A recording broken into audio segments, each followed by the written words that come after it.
Coming in at number 9, we have Lewis Bennett. 41-year-old Bennett and his 41-year-old wife, Isabella Hellman, were married February of 17. They planned a belated honeymoon for May of that year, in which they would be sailing on a catamaran through the Caribbean before returning to Florida.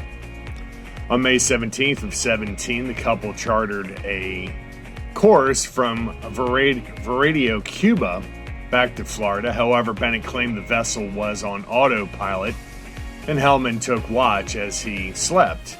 He was awakened several hours later by a crashing underneath, and when he woke, he went above deck to investigate, and Hellman was gone. Bennett put no effort into looking for his missing wife. Once the ship began taking on water, he gathered some of his belongings. That included $35,445 in antique coins, which he claimed had been stolen by one of his former employees. He boarded a life raft and loosened himself or jumped out of the sinking ship. He then left one of Hellman's sisters a voicemail regarding her disappearance before contacting a friend in Australia whom he asked to contact the Coast Guard.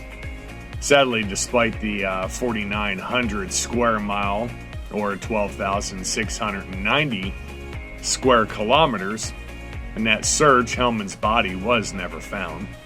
Contrary to Bennett's claims, an investigation revealed that the catamaran had been intentionally scuttled, as the two holes in the vessel's hulls were almost identical and created from inside the ship, which could have been caused by an accidental damage or crashing object that may have flown into it.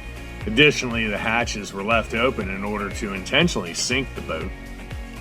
In November of 2018, Bennett was offered a plea agreement in which he pled guilty to involuntary manslaughter and was sentenced to 8 years in prison and 3 years of supervised release.